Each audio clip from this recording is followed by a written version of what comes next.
چند روز پیش یکی بهم دایرکت داد حاجی این حرف درسته که میگن امام حسین گفته طرفدارای ما عرب و دشمنان ما ایرانی‌ها هستن. تازه تو ادامه شبهه میگن شیخ عباس قمی نقل کرده که نظر امام حسین در مورد ایرانی‌ها این بوده ایرانی‌ها رو باید دستگیر کرد و به مدینه آورد، زنانشون رو به عرب‌ها فروخت و مردانشون رو به عنوان غلام و برده عرب‌ها گرفت. و بعد نتیجه این شبهه مثل همه شبهات دیگه‌ای که اسلام ستیزا مطرح میکنن اینه که چرا شما ایرانی‌ها اینقدر دور امام حسین میگردین و براش عزاداری میکنین. متن شبهه‌ای که تو کانال‌های تلگرامی و سایت‌ها خیلی منتشر شد همین عکسیه که می‌بینید و جالبه بدونید این شبهه‌ای که مطرح کردن بیش از 15 اشکال و تناقض توش وجود داره که تو این ویدیو قراره با هم بررسیشون کنیم. اولا این دوستان بی سواد اسلام ستیز نمیدونن که منظور از ابی عبدالله امام حسین نیست. درسته که تو عرف مردم هر موقع میگیم ابی عبدالله منظور امام حسین علیه السلامه، اما وقتی تو روایت کنیه ابا عبدالله نقل میشه مراد امام صادق علیه السلامه و اگه بخوان از امام حسین روایت نقل کنن مثلا میگن ان حسین ابن علی علیه السلام.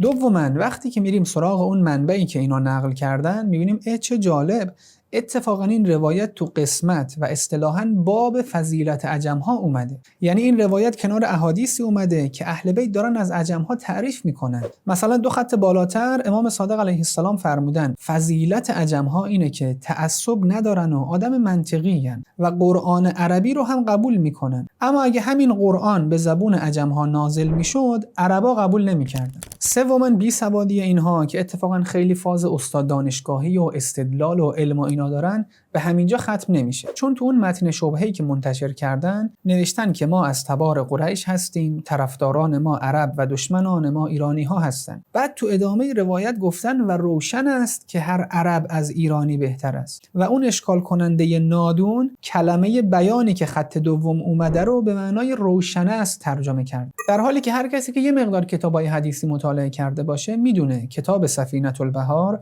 مختصر کتاب بهارالانواره. یعنی هر موقع البیان رو شیخ عباس قمی تو کتاب سفینة البحار مینویسه منظورش اینه که نویسنده اصلی مرحوم مجلسی تو کتاب بهارالانوار نظرش در مورد این روایت این بوده و روایت رو اینطور توضیح داده. اما این شبهه کننده یا انقدر آدم بی سوادی بوده که نمیدونسته این بیان جزو روایت نیست، یا انقدر آدم نامرد و دروغگویی بوده که اشتباه ترجمه کرده که من و شما رو تو شک و تردید بندازه. این نکته رو بگم که هنوز اصل شبهه باقیه که چرا امام حسین این حرفو زده یا منظور حضرت چی بوده.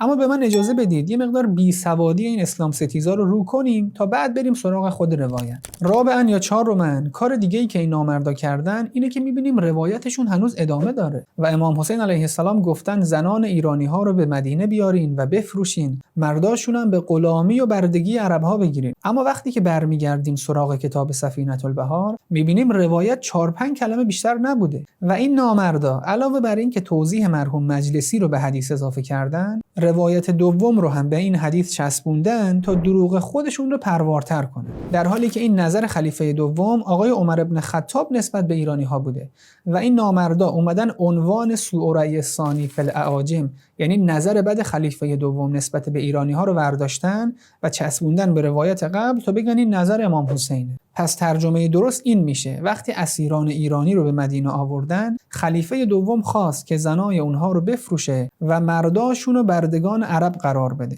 و تصمیم داشت افراد فلج و ضعیف و پیران رو موقع طواف و اطراف خونه خدا به دوش ایرانیا سوار بکنه و اصلا این ربطی به نظر امام حسین نداره. تا شما این ویدیو رو لایک میکنی من اشکال پنجم این اسلام ستیزا رو بگم که این نامردا اومدن نظر حضرت علی نسبت به این کار خلیفه دوم رو حذف کردن، چون میدونن که نظر امیرالمومنین علیه السلام نسبت به ایرانی ها دقیقاً مخالف هدف اونهاست. حالا امیرالمومنین چی فرمودن؟ رسول خدا فرموده کریم هر قومی رو حتی اگه با شما مخالفت کرد اکرام کنید و این ایرانی ها حکیم و کریم هستن و خودشون با ما در صلح در اومدن و رغبت به اسلام داشتن. سادساً یا نامردی ششم اینا اینه که علاوه بر این که نظر حضرت علی رو حذف کردن برخورد عملی امیرالمومنین با عمر ابن خطاب رو هم سانسور کردن. تو ادامه روایت اومده حضرت علی علیه السلام برای اینکه جلوی این کار خلیفه دوم رو بگیرن یک کاری انجام دادن که دیگه عمر به هیچ وجه نمیتونست ایرانی ها رو به عنوان اسیر بگیره، چون یکی از قوانین اسلام برای اینکه بردهداری رو از دنیا پاک بکنه اینه که اگه چند نفر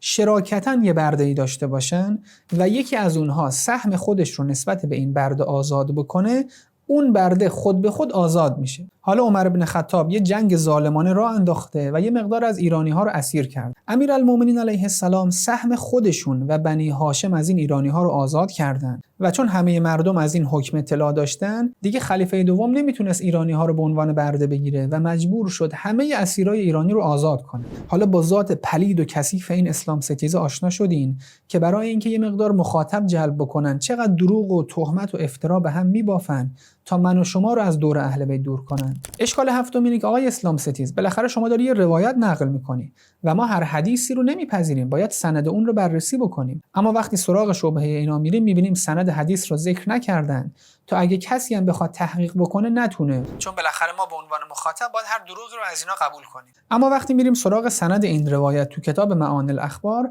چشممون به حسن ابن یوسف ابن امیر نخعی میخوره که تو رجال شیعه هیچ توثیق و تضعیفی برای ایشون نقل نشده و اصلا معلوم نیست آدم درستی بوده یا نه. پس احادیثی که ایشون نقل کرده قابل اعتماد نیست. تازه تو سند این روایت سلمة ابن خطاب وجود داره که نجاشی تو کتابش جلد 1 صفحه 178 ایشون رو آدم ضعیفی میدونه و در موردش میفرماد کان ضعیفا فی حدیثه. خب تا اینجا هر چی گفتیم از غرض ورزی و تناقضات و بیسوادی اسلام ستیزها بود.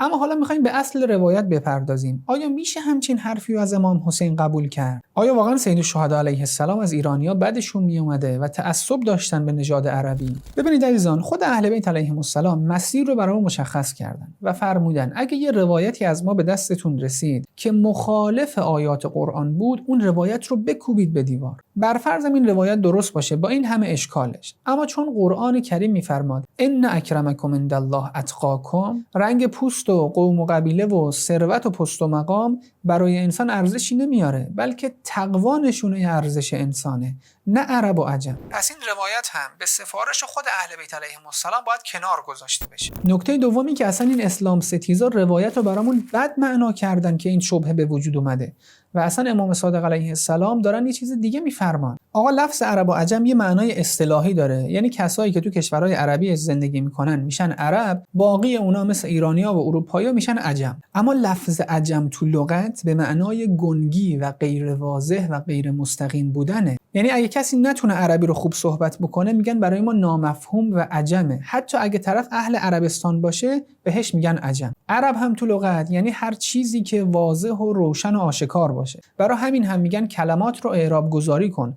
تا واضح بشه و از نامفهومی و گنگی در بیاد. و جالبه بدونید اگه یه ایرانی عربی رو مسلط و خوب و سلیس صحبت بکنه بهش میگن عرب، یعنی برای ما مفهومه، گنگ نیست، عجمه نیست. حالا با این توضیحات معنای روایت همون بیانیه که علامه مجلسی فرموده که مراد امام صادق علیه السلام اینه که اگر واقعاً صرف عرب بودن مدح باشه که شما عربا اینقدر به عرب بودنتون افتخار میکنید، شیعیان ما عرب هستن، یعنی شیعیان ما روشن و واضح هستن. حضرت داره به معنای لغوی اشاره میکنه. شیعیان ما مستقیم هستن و هیچ گونه انحرافی ندارن و امکان عجمن. حالا میخواد این شیعه اهل ایران باشه و اون عجمی که شما عربها ازشون بد میگین و اگر کسی عجم باشه آدم حسابش نمیکنین، دشمنان ما اهل بیت عجم هستن، غیر مستقیم و گنگن و تو وجود دشمنان ما عجمه و ناصافی وجود داره و امکان عربن. حالا میخواد اون دشمن ما اهل عربستان باشه. اصلا تو عربی جابجا کردن کلمات بار معنایی خاص خودشو داره. اگه به یه سربازی که خیلی شجاعه بگی انت القائد، یعنی تو هستی که شایسته ی صفت فرماندهی هستی. اما اگه به کسی بگی القائد و انت،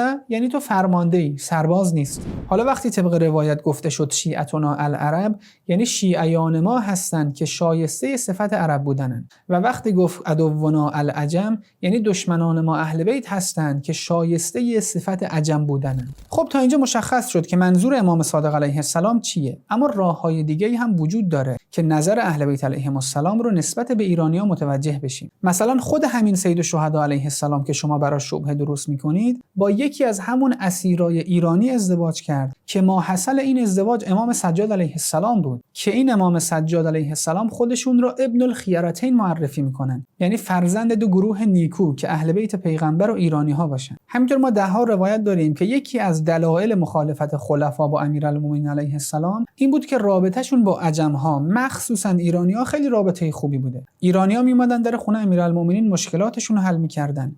علی شده بود ملجأ و مأمن ایرانی ها. تو خیلی از روایات اومده حضرت علی با ایرانی ها به زبان فارسی صحبت کرد. آقا مگه سلمان فارسی ایرانی نبود؟ میثم تمار ایرانی نبود؟ اگه ایرانی‌ها دشمن اهل بیتن، پس این همه ایرانی تو اصحاب اهل بیت چیکار میکنه؟ اگه اهل بیت به نژاد عرب تعصب دارن و از ایرانی‌ها بدشون میاد، پس چرا 4 نفر از شهدای کربلا و 72 تن ایرانی بودن؟ و در آخر شما مگر میخواید جواب این شبهه اسلام ستیزا که میگن ما ایرانی هستیم، عرب نمیپرستیم، چرا دین عربی داشته باشیم رو بشنوید، حتما این ویدیو رو ببینید. یک نفر مانده از این قوم که برمیگردد. یا علی مدد.